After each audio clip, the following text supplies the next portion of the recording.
Ladies and gentlemen, your moderator for this evening, Mr. Sam Levinson. Yeah!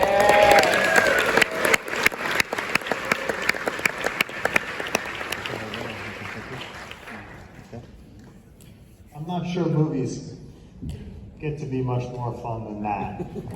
Let's give a round of applause here for the writer, producer, director, Eli Roth.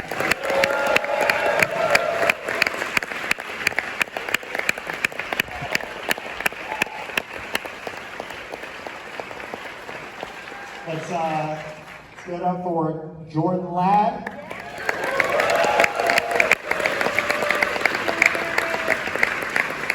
Ryder Strong. Woo! Joey Kern. Yeah! James DeBello. And Serena Vincent.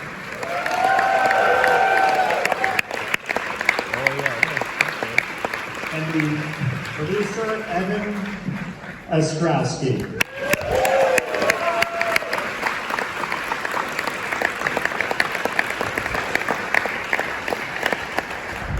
Before we start, how many of those are your first time seeing it projected? Oh, this is beautiful. And how many of those are your first time seeing it ever? All right, good crowd. Did you guys have fun?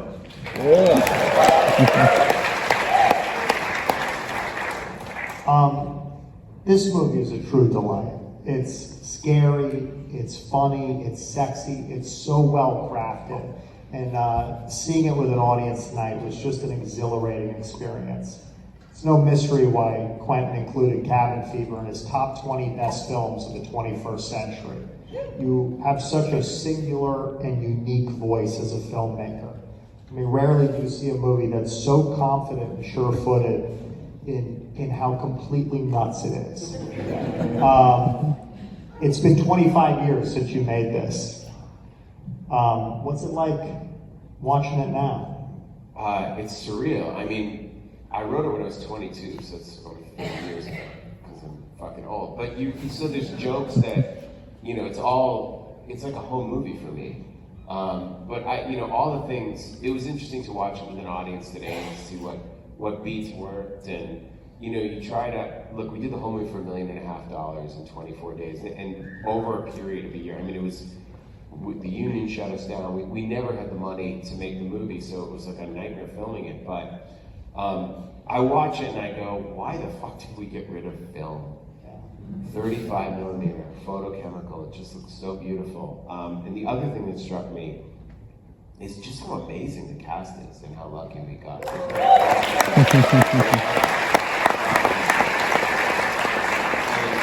Evan and I went to NYU together. We've known each other a long time, and we did my animated shorts, Chowderheads and then The Rotten Fruit. And after Rotten Fruit, he said, whatever happened to that script you wrote?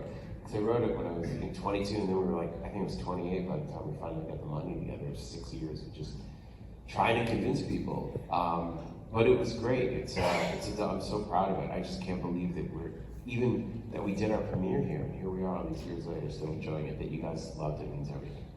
What was the landscape back in 2001 when you made this movie in terms of horror? I know that this was the first of a whole wave of kind of low budget horror films that came out in the late 2000s. What was it like trying to get it financed? It was a nightmare. I mean, everyone would look. It was a desert. That was the landscape. It was a desert.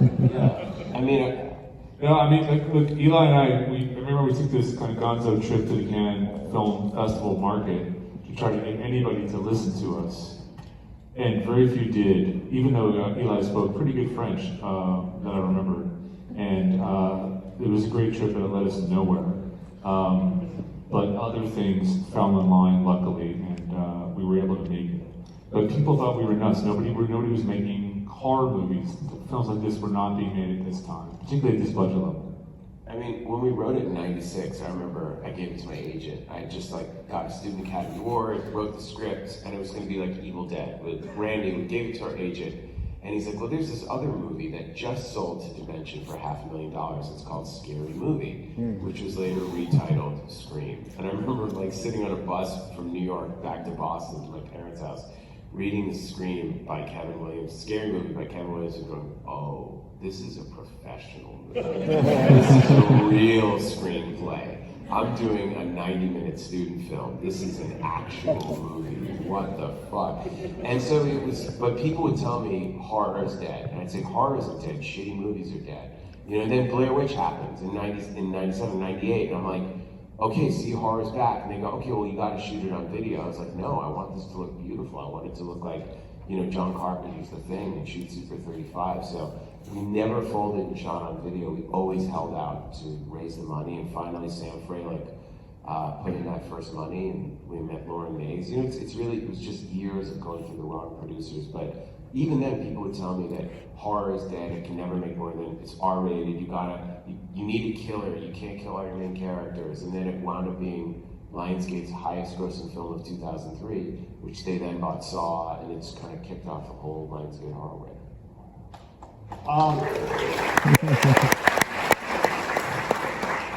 I imagine that this was a fun movie to shoot. Knowing you, what were some of the craziest memories you guys have of working with Eli?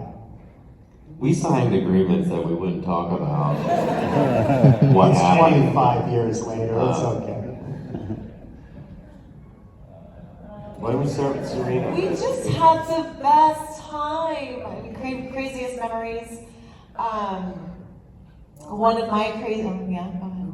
All right. One of my craziest memories, well, here's the deal, is that there was a character that got fired. You know, that happens, right, in Hollywood.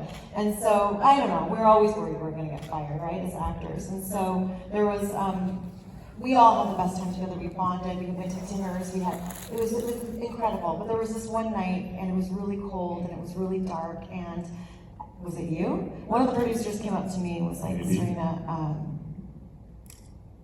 Eli would like to speak with you out there. And out there was like deep in the deep dark woods.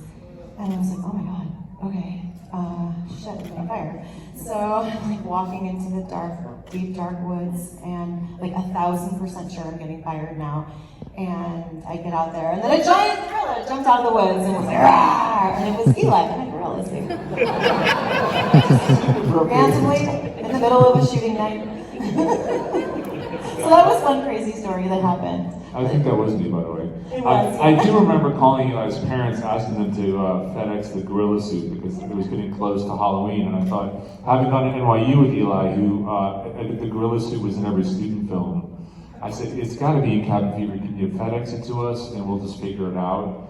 So I don't think it made the cut, but I don't know if Eli, you want to tell us about directing in the gorilla suit? I did do it, yeah. I mean, I felt like I was in a gorilla suit anyways, but yes, I did. And we were shooting in North Carolina. We were in this Boy Scout camp.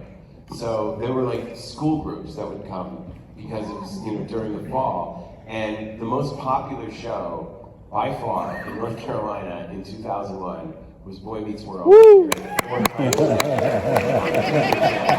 So Ryder, when we were doing his full blood head to toe look, I remember we had a thing where and Ryder was the best part. I mean, we had such an amazing time. We'd be like, we go on and on, but he was like covered in blood, and there was, for some reason, we had to wait till dark to shoot a scene. We couldn't shoot his scenes back to back. So do you want to go back to the hotel and shower? He's like, you know what? Once I'm in the blood stuff, it's easier if I just stay like this.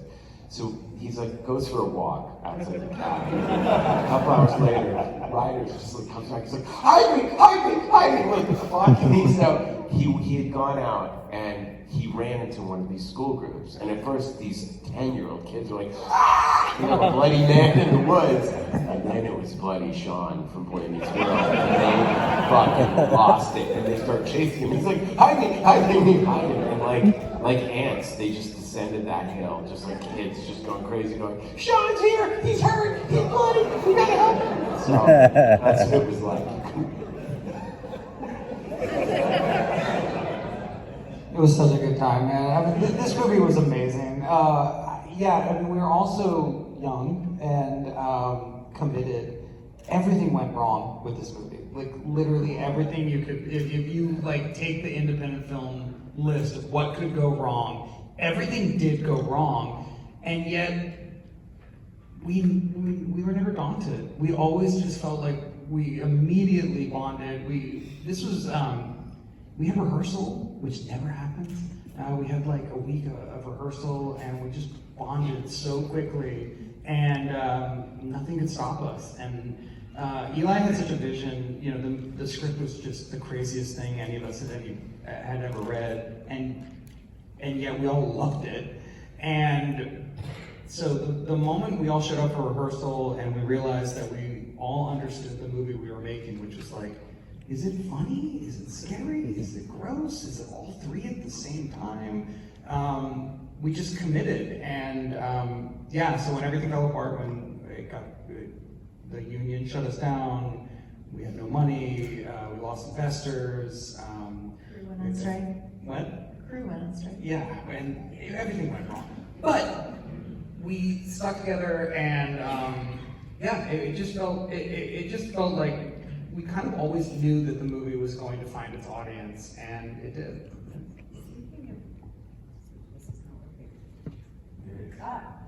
Speaking of things going wrong, Joey nearly lost his eye twice, so he might want to speak to that. But you'll notice in the movie, he's such a pro. He used his handkerchief prop a lot and kind of turned in profile often. So if you re-watch it, he's so good. Very clever. It was a dangerous set. It was a dangerous. Eli runs a very unhealthy, dangerous set. We were all children. We had no idea what we were doing. And he was the oldest, and we trusted him. But the good news is when they attacked the car, the charge, for some reason, I think the charge was set too high on the glass. Because you had an irresponsible stunt guy. He was irresponsible. He was just drunk. But we were also lighting that guy Dino on fire. So we had two ambulances in case one ambulance broke down. So when Joey swung at the thing and just the glass exploded in his face and went like into his eyes, we had an ambulance there and rushed him right to him. And so I had to film the rest of the night thinking like, oh my God, is Joey gonna go blind? It was terrifying. But they didn't stop. They were like, no, let's keep shooting. We kept shooting. We have another ambulance. It's okay. We had your coverage. We were good. We had to move on. Yeah, and then again, he swung and he almost got us. It was a mess. But like 3 days before shooting, we had these investors that we called the Lunderguards because of Jerry Lundergaard from Fargo, Bill Macy's character. Because they talk like this, and they tell me, you should put Mario Lopez in your movie because he's like the Beatles. And I'm like, no one would argue. He's like the sixth Beatle, but he's not going to be in this movie. And 3 days before shooting, one of the guys is like, yeah, I really think you should cast my daughter because she wants to be an actress. And I was like, well, we have like two amazing parts that are already filled, and we have like professionals that are going to be great. And he's like, yeah, then we're not giving you the $500,000. And we're like, oh fuck. So we literally would have to. I remember that first week of shooting. I was like, well, let's see if we can get one day in the can, and then every day was a victory. I mean, Scott, our DP, was charging film stock on his credit card. During takes, I was like calling Aunt Gladys and like wired $5,000. And like, then my friend Jeff was like, yeah, my dad will kick in 10 grand for you to buy film stock. We'd give people the paychecks on Friday and then make phone calls all day Saturday raising money so that the checks would clear on Monday. We all developed like stress-related health problems. It was terrifying. And then in the middle of it, then the union shut us down, and we had to like basically shoot out North Carolina, live back, get a borrowed editing. I mean, I gave it all points in the movie to everybody just because I couldn't pay anyone. And it's just nice that it all paid off, but it's crazy. It was like literally duct tape and chewing gum that we finished this film. So, and you lost two actors while shooting. Yes. One of them was One of them was the dog? The dog, yeah. There was an original dog that was probably 600 years old that we were told was like a killer dog, and It was so cute. he was like blind and limping. And He worked with Swayze.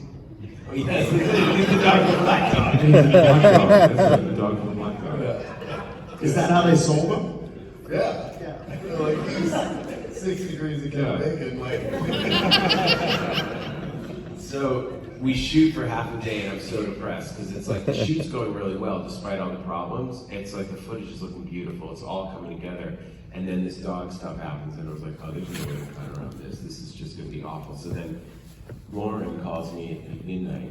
Yeah, I think one of our security persons had a actual police dog, a Belgian Malamute that they use in the SWAT teams and the SEAL teams, and that's what you see on screen. I forget the dog's name, but he was Dave. What was his name? It was Rock.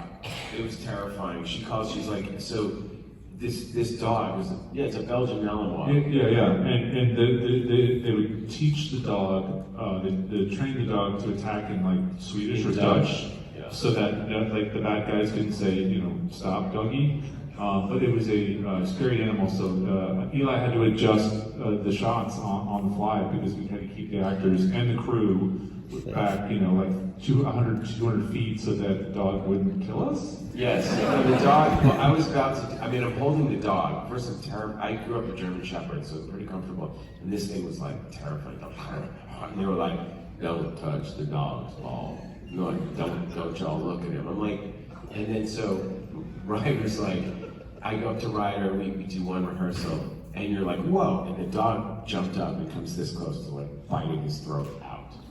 And Ryder's like, is that a movie dog? And I'm like, yeah, I think. And I go, I thought this dog's been on camera. And I go to the police guy, and they're like, well, he ain't never been on camera per se, but whether there's a camera there or not, that don't make no difference to him. He don't know what a movie is. You don't watch it. I'm not expecting him to, but I didn't think that maybe you were like, here's the thing. Once you go in attack mode, he ain't gonna come out of attack mode. So if you need him in attack mode, we do it, but he ain't coming out. Like, no. How do we put him in your actors? Like, I don't know, man. And so we couldn't, when you'll never see him on camera with an actor, and because we had to like set up remote controls and the whole crew would hide. And then they're like, nothing! Boy!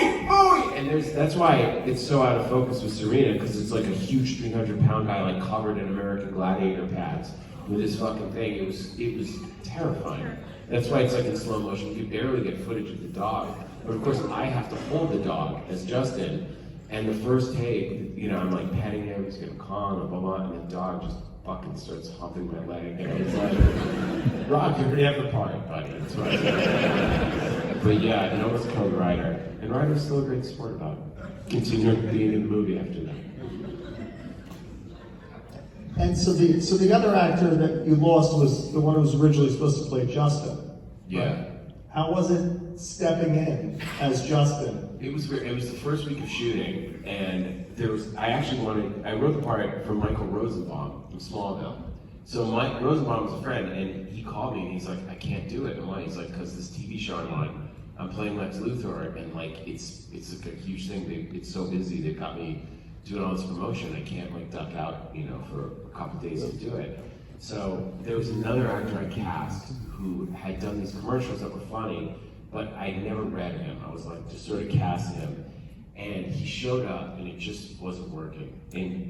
But here's the deal, sorry to cut you off, but like, we had spent, as Ryder said, a week of rehearsals together, and Eli was reading Grant's part the entire time. So it was just like, he was so funny, it all just worked. So to plug someone else in there didn't make sense. So I think, didn't we force you to do this? Maybe this is it. It was like hers before. I think we were like, come on, Eli, we have to play this part. The cast is very encouraging, but on your first movie, on day 5 of shooting, when you're like the writer, director, producer, to also then fire an actor at lunch and replace him with yourself, there were some fucking eye rolls. But you know what? People were like, oh, he's a fucking actor now, and I'm doing an impression of the kid from high school, but we had read it, so this other kid didn't know the lines, and I just had to bite the bullet, and I'm like, dude, I'm really sorry. This is on me. I should have rehearsed it, but it's just not working. And he was like, all right, so I'm like, done. I was like, I don't know what I'm gonna do, but I just know it's not working. And then I sent him home, and then I did the part. So I was like, the good news is Tarantino loved it. He put me in Inglourious Basterds with it, so it works out. It was Timothy Chalamet. True story. He was 4 at the time. I love the local actors in this movie, especially the old man in the general store. That was his first film? Yeah, it was amazing. Robert Harris, he was amazing. I mean, this guy, he plays he's no longer with us, he played Santa Claus, and he was a theater actor, and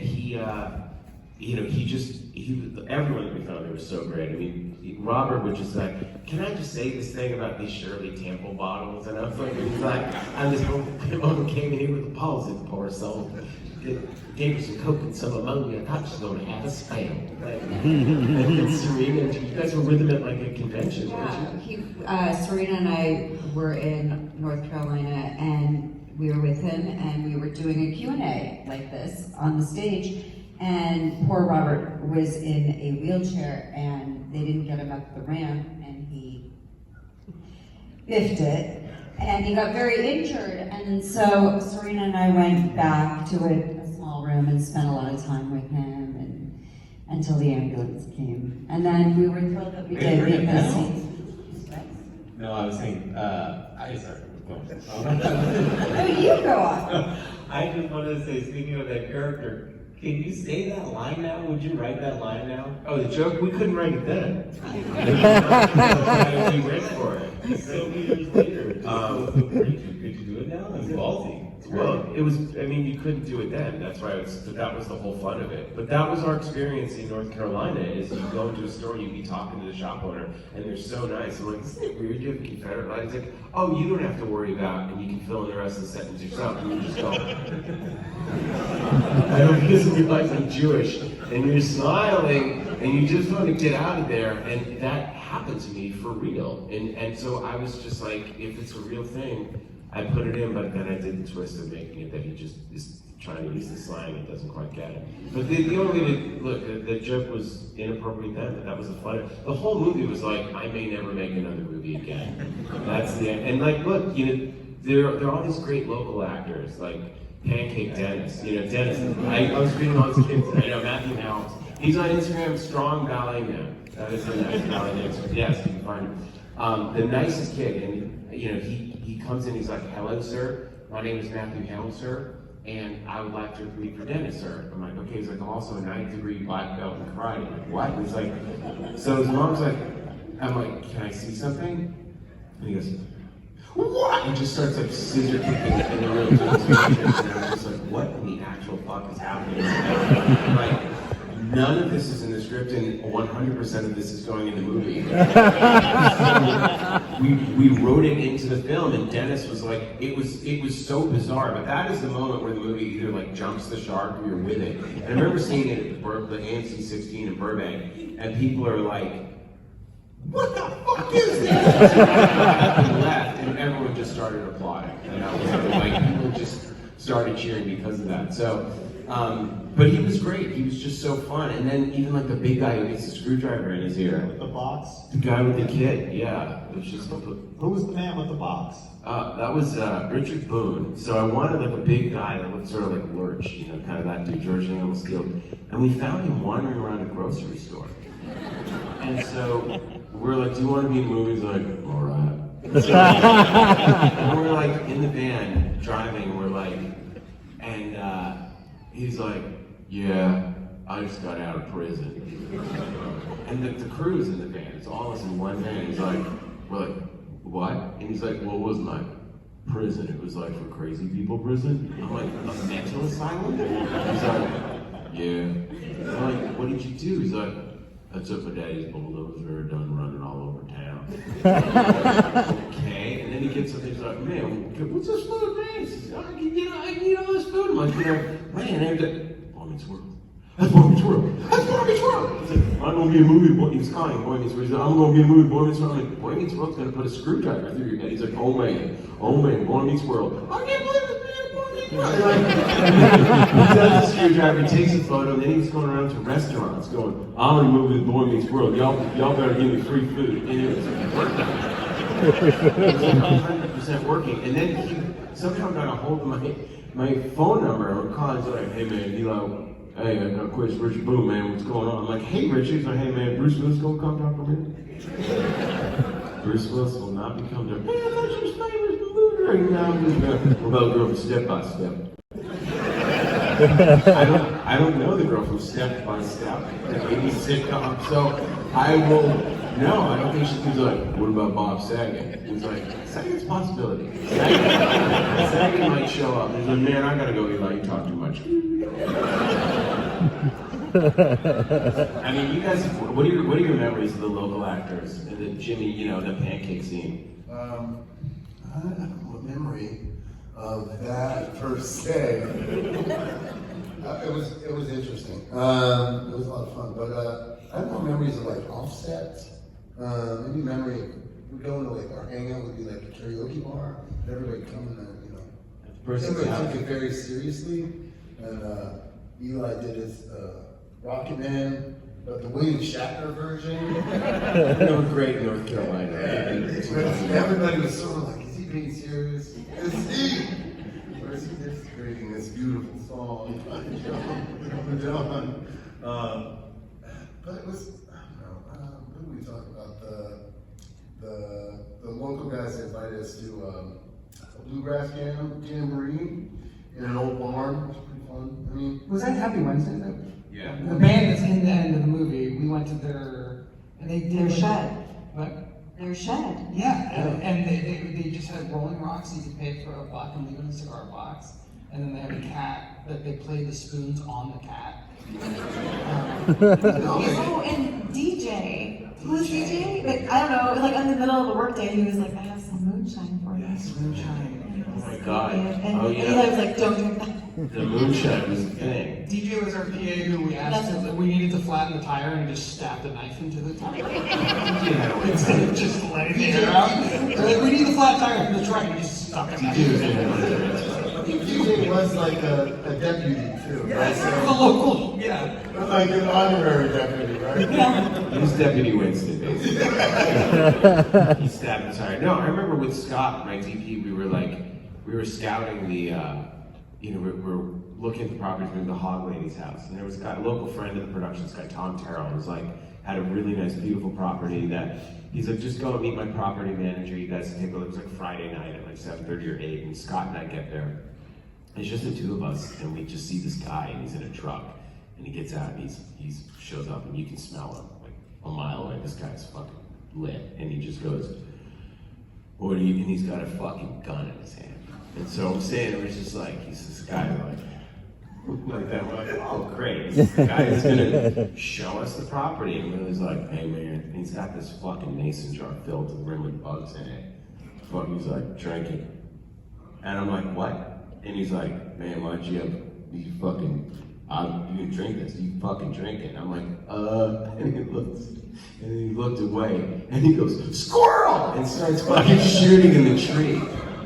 And I was like, what's going on? And he goes, that's good meat. That's my fucking dinner right there. So it's really happening. Like there's a guy drunk with moonshine shooting a squirrel. And this is like the friend of the guy who owns the property. It's a property manager. And then he just looks at Scott and he goes, your turn, pussy. And Scott's like, oh, and he's just like drinking this moonshine. And then I'm like, is everything all right? What's going on? He's like, I don't know, I gotta get married tomorrow.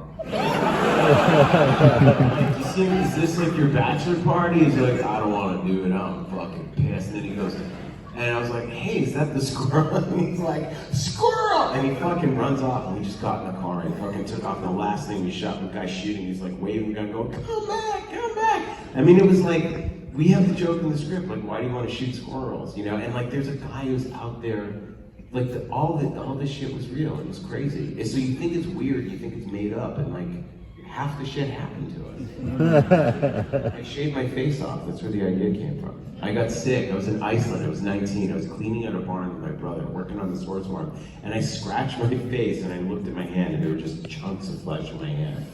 So of course, I went to sleep. The next day, I went to shave, and I started shaving, and it was so itchy. It felt really good, and I just shaved half of my face off. And then, the people on the farm were like, yeah, we need to get you to, first it was, the Americans can't shave, haha. And it was like, oh no, we need to get you to a hospital. So we drive to Reykjavik, and this is 19, and I go to this hospital, and no one speaks English. And the last thing you want when you're in a hospital when your face is falling off, is the doctor looked at you and go, oh.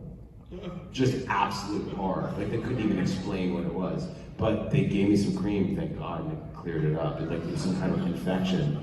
And then I just became obsessed with it. The idea of like shaving your face off, the leg shaving, which Serena did so beautifully. Nice to see it in 4K. Also, I have to ask the scene about the bowling alley. Yes. Where's that come from? Again, true story. You can Google it. When I grew up, there was a bowling alley called Sammy White's Brighton Bowl. That was in Brighton, right? And it was Sammy White who played on the Red Sox, and he opened a bowling alley, which was candlepin bowling, not the 10-pin. We couldn't find them. So we would go there every weekend, and then there was a bald guy who used to give us his shoes, and then one weekend we were like, what happened? It closed. My dad's like, we can't go, it's closed. I'm like, why? And there was an employee who had come and tied up everybody and beaten them to death with like a ball peen hammer and bowling pin. I know it's funny now because we just saw that crazy scene, but my brother and I were obsessed with whether or not the killer, as children, bowled the bald guy's head, and was the head in the ball return, and was he still smiling? So I completely wrote that scene 100%, and then now it's like then it turned into an Acura dealership. But that was like, but anyone who grew up in the Boston area, that's my age, remembers Sammy White's Candlepin Bowling. How old were you? I mean, when the guy died? Yeah. We must have been 10 or 11 when it stopped. But that was like every weekend we went Candlepin Bowling. And then imagine one weekend, it's like, well, you can't go because everyone there was beaten to death. That was Massachusetts in the 80s. It's like, well, all right, guess we gotta go do mini golf. But the guy apparently was in Walpole State Prison, and I heard this, and when he would come up for parole, they would say, please take off your shirt, and he had tattoos. He had prison tattoos of everyone he murdered with their names on it, and bowling pins, tattoos of bowling pins. But has he seen Cabin Fever? Has he seen the movie? I don't know. Said that.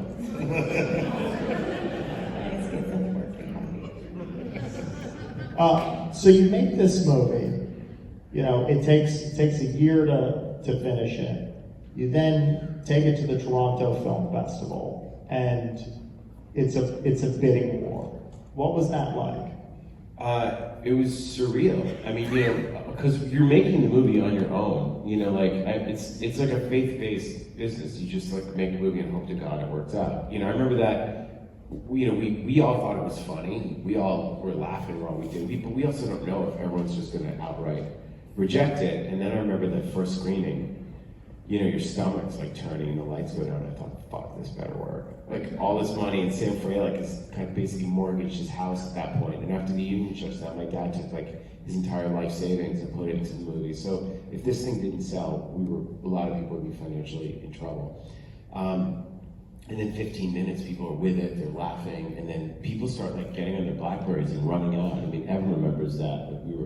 Yeah, it was the second week of the festival, I think, and then the first week of the Toronto Film Festival, nothing had sold. So all the buyers were there hungry to buy something, and there was nothing to buy. And they decided to program us in the second week. So all of a sudden, our film is being screened, and the first screening was like a press screening. So, 10 press people and 50 acquisition people who don't clap, don't laugh, don't squeal, do nothing. They're just basically, they're industry robots.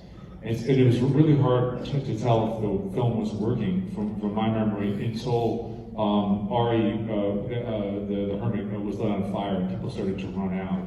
And I remember Eli thinking, said something like, "Oh, they're sick. They get the movie." But no, they were acquisition executives calling their bosses saying, "There's something here to buy. You need to get down here now and see it." And we had partnered with Casting Elways, who was running the William Morris independent department at the time. And as soon as the lights came up, everybody rushed him and said, "We want to buy this film. How much? Let's do the deal right now." I remember Cassian kind of pushing me and Eli and Lauren kind of like out of the room and saying to everybody, there would be I'm not talking deal until you guys see it in front of a live audience, which is going to happen that night at midnight, the big screening. Not talking to anybody till then, see it with a live audience, and then we'll talk money. and then that screening went off, burnt the house down. Everybody loved it. Everybody went crazy, and I don't know, a day and a half later, we had an amazing deal with Lionsgate, which is still into effect this day. It's incredible, yeah. It was crazy. You hear these stories about like Spitfire Grill or Happy Texas, movies that sold for crazy amounts at festivals, and you just hope you can be one of those stories. And that's what sort of really brought Midnight Madness to the forefront. It wasn't really taken seriously for acquisitions or anything, and so it was the dead last movie, which we needed because it was so late to make the movie. I was literally sound mixing, and I watched the print at the lab by myself, and then I remember landing, and a friend of mine was like, man, everyone who's seen the movie said it's amazing. And literally, it had just been me. But Harry Knowles had hyped it on Ain't It Cool News, saying, I have a feeling about this one, and people were just talking about it. They're like, what is this movie? Someone made like an old school splatter film. And so afterwards, we got surrounded by 7 studios, and I remember the bidding was like 8 million, 9 million, 10 million, but they were like 10 million, they had to wait until Monday to screen it in their LA offices. And Lionsgate was like, and Peter Block, round of applause for Peter, who's here, he's actually the acquisitions. Peter Block, where are you? So Peter was part of the team. Peter's awesome. So Peter, Tom Berg, and rest in peace, Jason Constantine came up, and they're like, Jason's the greatest, loved him. So Jason, Tom, and Peter were like, we get this, okay, we can pay you $3.5 million, but we'll guarantee 12 million P&A, which means 2,000 screen release. And I was like, that's all I want. Is we made it for $1.5 million, so everyone's out, everyone's clean, all the investors made their money back, plus a little bit of profit. But I need to be a theatrical director. I want people to see this in a multiplex. I want to prove that you can take a movie for $1.5 million and put it out there in the same theater where people would pay to see, Lord of the Rings or whatever. So it really, and then it wound up, it was a big hit for Lionsgate. The number 2 film that year was Rob Zombie House of 1,000 Corpses. So you could feel it. It was like part of a wave with 28 Days Later and Freddy vs. Jason, and it was just, 2003 was an amazing moment for R-rated horror. So, what are do you have any future plans for Cabin Fever? Yes. Oh. But we can't announce anything But yet. it's gonna be great. We'll get something soon to say. I was pushing to try to get it done today. Hopefully soon we'll make an announcement. I had an idea. I was thinking after watching that, I was like, I think I would have enjoyed it a lot more. I really enjoyed it. I think I would have enjoyed it a lot more if I wasn't in it. So I was thinking maybe if we could have another shot at it, just have the same actors. We'll go back to the old sets. Now that we have, we've become better actors. And we have another shot. Redo at it. Just redo the exact same thing, but just older. They never reference it? They never reference it. No, they never say, hey, we're 20. You're right, it could work. It could work. Townspeople now? We'd be older than townspeople now. We get older townspeople. Yeah, we get even older. They're still there, but the same guys. It's a great idea. Pancake Dennis is like 40. Well, he's the guy. He's very tall. He did a better job as actor. I know. Well, that's the actor in him. You always want to redo before. Last question. Let's say in the audience tonight, there's a young Eli Roth who wants to make a completely batshit film. What advice would you give him? Or her? Well, to that filmmaker, I would say, stick to your guns. I mean, for 6 years, everybody told me that this was like an unmakeable piece of shit. Now, there are those who make that argument after seeing the film. I understand that. And it's a movie, it's your to love it or hate it kind of film. I get that. But I do think that, when you have an idea, like you have to be crazy enough. You have to have total belief, but you need full preparation. I mean, I didn't just walk on set and say, hey, I want to direct a movie. I had started PAing on set when I was 18 years old. So when I was 28, I stepped on set. I'd been an assistant director. I had done background PA work, extras casting, editing, assistant editor. I worked every assistant to the producer, assistant to the director, all for no money, or sometimes $90 a day, 18-hour days, 0-degree weather. I just understood. We all watched, none of us would be like, I've seen every episode of The Pit. Let me just go be a surgeon. you know, but people have the idea that you can just watch a bunch of movies and go make a movie without the experience. And sometimes that does work, but you're much better off, I would say, for that person, get that on-set experience and then have that total perseverance, and don't let anyone, if you're getting opinions from people, you know, if everyone is giving you the same note, it's worth listening to, but otherwise at a certain point, sometimes you just have to be totally insane and almost like, people said that Marty Supreme, they're like, oh, he's an unlikable character. I'm like, no, he's not. That's me. I'm exactly like that. It was me during Cabin Fever, where he's just like absolutely not taking no for an answer, finding any way around, and just like go, like figuring it out. Like you have to have that like total commitment and perseverance, and also the less you can care about making money and having stuff, the better off you're going to be. I mean, I was broke until I was, 30, like in my early 30s. I didn't mind I was broke when I made Cabin Fever. But I had a movie, I was like borrowing money from my parents to pay a $700 a month rent at 30 years old when all your friends are like married and have health insurance and stuff. And I was like, I don't care, I'll eat, ramen. I'd rather spend the money on 35mm film stock. So if you have that mentality and that hunger and that total dedication, you really need it. Because you have to be completely insane to do this.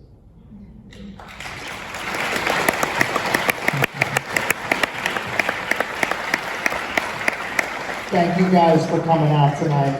Eli, you're a true hero of mine. Thank you. Thanks for coming out, everyone. Yeah, that is John, Joey, Karen, James, DeBello, Rita Vincent, and Mr. Oscar. Thank you.